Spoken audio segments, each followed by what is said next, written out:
Week 18 is here and the season is almost over. So right now we're going to take a look ahead at the offseason and 2026 free agency. My name is Trizzy Trace Gerard. You're watching Saints Now. And for today's show, we're going to list all of the free agents that the New Orleans Saints have in 2026. And I'm going to go through a list of the guys that I think Mickey Loomis and Kellen Moore should consider bringing back. We're going to start off with the high priority guys. Then we're going to go into the guys that maybe aren't as much of a priority, and then into my luxury list. But let's just run through the list, churn and burn style. Taysom Hill, Demario Davis, Cam Jordan, Foster Moreau, Julian Blackmon. All decisions need to be made. Alontae Taylor is a big name to keep your eyes on as we approach this offseason because he is up for an extension. Do the Saints let him walk? Do they bring him back? We're going to explore this idea here in just a little bit in detail. Luke Fortner, a player the Saints traded for in the preseason. They sent Colin Saunders. They brought in Luke Fortner.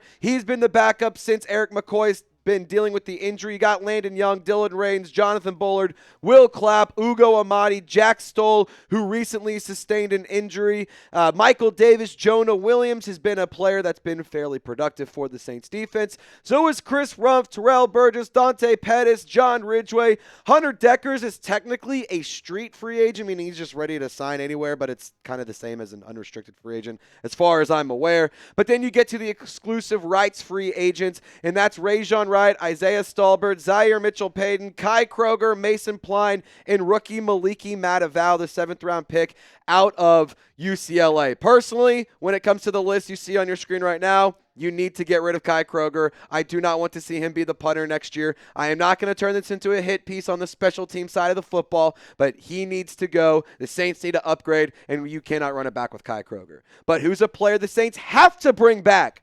Demario Davis, Cam Jordan, Alontae Taylor. Is there somebody else that I didn't mention? Share your thoughts. Let me know. And if you need a little bit of refresher, just rewind real quick, and the whole list is available right there. Now, who do I want to return this offseason? The Saints have some decisions to make because obviously they're in a position where they do have some money to spend. They're only like $11 million. Not that far over the cap, which I know that's kind of crazy to say because we're used to being severely in cap hell, but that's not the case here for New Orleans. So you got some guys on void contracts. You got some guys that you need to make decisions on and potentially extend. Chris Olave, he's up for an extension as well. So you do need to make some decisions when it comes to the finances, but I do think that the Saints need to be very smart with their money in the free agency market, and I would not be disappointed if they got aggressive in spending on some quality players. But let's start off with the guys that I want to bring back this year. Demario Davis, I think that he's a player that is aging like a fine wine. Quite frankly, the Saints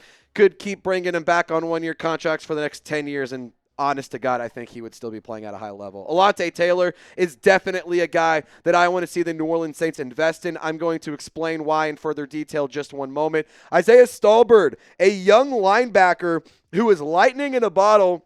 This guy shoots out like a cannonball out of a cannon when he's rushing the passer, almost so much so to a fault. But he is a really exciting player. He's young. He's promising. I think he could be a really excellent part of the rotation, the linebacker room and on special teams. You didn't get to see a lot from Julian Blackmon because he suffered an injury, went on IR after week 1. But he's somebody that I was impressed with in the preseason. He's somebody that I would like to see come back, only 27 years old, and I think that you wouldn't need to pay him a ton of money. Chris Rumph has been productive in Brandon Staley's defense. I wouldn't hate bringing back a familiar face in him because I think that he's somebody who can continue to be a contributor, not a massively player that you need to rely on, but somebody who could be a rotational piece that could still make a positive impact. Now, why would I pay Alontae Taylor?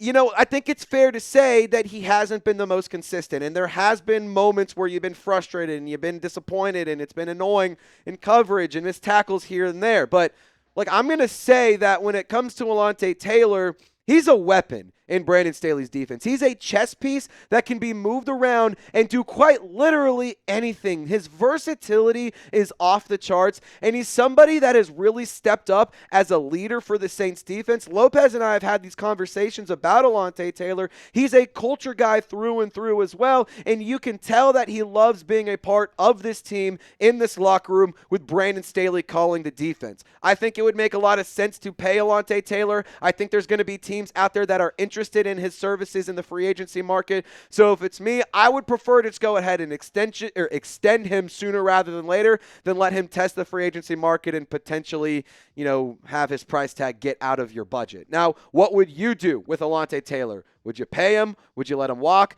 Put on your Mickey Loomis GM cap and share your thoughts down in the comment section. Now, lower priority guys, I got 4 names on this list. Luke Fortner, I'm not going to say has been the most unreliable player. He's not the most reliable player. If I could describe him, I would honestly just say aggressively average. It hasn't been, a total pain in the ass to deal with him, but you always could look to upgrade at the center position. That's why he's a lower priority player. Wouldn't mind running it back, but I'm not sprinting to put pen to paper. John Ridgway, I included him on this list. I'm an Arkansas grad. He's an Arkansas guy. Would love to see a Razorback stay on the Saints. But he has actually been fairly productive filling in for Brian Brzee on the defensive tackle rotation. He hasn't gotten a ton of run this year, but since he's been traded for by the New Orleans Saints from the Washington Commanders, he's been somebody who has seen some action over the last couple of seasons. Ugo Amadi does have familiarity with this team, with the defensive back room. He has the ability to fill in if you need him to as a rotational player. I don't think that he's somebody that you need to bring back, but if you wanted him to, I wouldn't be that upset about it. Now, one name that I'm going to include on this list, Taysom Hill. This is strictly if he wants to return on a very, very cheap contract. I am not in the camp of give him a nice deal, make sure that you pay him competitive money to keep him away from another team. I'm not really interested. If Denver wants to throw a bag at him, fine, let him. But if Taysom Hill wants to play on a very cheap contract where you contribute very little and you do a couple of things a game, I'm not going to sit here and say absolutely not, because at the end of the day, he is a good culture piece and a good vibes guy. But I'm also kind of looking forward and looking ahead. I'm not trying to build my team on vibes and good guys and guys that were around forever and ever and ever ago and have been awesome for the last 10 whatever years. Sure, the vibes matter. Sure, the culture matters. Sure, the locker room matters. The leadership matters. All of that matters. But I think you have players and you have guys stepping up and doing those things and fulfilling those roles that are younger, that are a part of the future, that are part of Kellen Moore's team. And to be totally honest, I just think that Taysom Hill's just going to straight up retire. I don't see a world where he returns to the NFL. Honestly, I was shocked that he came back this year. I was shocked that he got on the field as quick as he did. He hasn't been the most reliable player. He's clearly lost his step. He's not making the same impact. So I'm not itching to get him back. I'm not foaming at the mouth to re-sign him. But, at the end of the day, I wouldn't say no if he wanted to come back on a vet minimum deal and, just do a couple of things a game. Whatever. Why not? Now, I do want to tell you guys about a really, really awesome deal that we have going on. Chatsports.com/Saints hoodies up to 60% off. If you click the link down in the comments or description of this video, most sizes still available. If you wanted to spend some of your holiday money that you got from grandma or grandpa and you want to get yourself some new Saints gear, we got a link for you to get some on sale. Click it down below or just visit chatsports.com/Saints hoodie to get your Saints gear up to 60% off right here, right now. Let's finish things off with my luxury list. I'm going to start Foster Moreau, then we're going to talk Cam Jordan. So I did not include Taysom Hill here because I'm not going to sit here and say he needs to come back. Foster Moreau, I do have a stronger desire to bring back next year because of the impact that he has in the locker room and the impact that he has on the field. I know that he didn't do a ton of receiving, but he is more of a true tight end versus Juwan Johnson, who's clearly more of a receiving tight end. And until you get somebody to replace Foster Moreau, I'm okay with bringing him back on cheap contracts and keeping him around. He's a Louisiana native. I don't think it would hurt to give him another shot and keep him in New Orleans, because I also think that he's somebody who does have underrated leadership skills, and he's somebody that clearly is a culture builder for this team, and Kellen Moore obviously wanted to keep him around to do just that this year. Now, Cam Jordan, 36 years old, he is in year 15. He's had a massive career resurgence.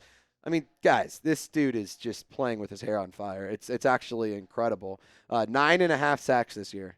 That's the best we've seen in multiple seasons. Cam Jordan, if he wants to run it back next year, come on, man. Let's do it. Why not? Let's get back into it, Cam. Let's get you higher on that all-time sack leader list. Let's see if we can take this team to compete for the NFC South title, which I think they have a really good shot of winning. If he wants to return, I'm all for it. I'm not going to ask him to sign a massively lucrative contract, but give him a ton of incentives-based bonuses. Do it. Why not? He's playing good football. Same with Demario Davis. He's playing good football. Until they take that step back, I'm okay with keeping it going on a one-year deal. Like Taysom Hill, not really interested in that. But Cam Jordan and Demario Davis, very interested in potentially running it back with those guys. But again, you have to have the conversation. Are they going to want to return or are they going to want to retire? Cam Jordan has a very tough decision to make. At the last game at the Superdome against the Jets, he had his entire family out there. They had pictures. They had fatheads of Cam Jordan. Made a lot of Saints fans think this might be his goodbye to the Dome. What do you guys think? Will Cam Jordan retire this offseason, or will he decide to do one more year? Share your thoughts down in the comments. And don't forget to subscribe while you're down there. We are on the road to 100K. We just recently crossed over 53,000. So lock us in, subscribe today, and we will be live on game day. Saints versus Falcons, Week 18. Cannot wait to see you guys there. Y'all stay golden, and we'll see you next time.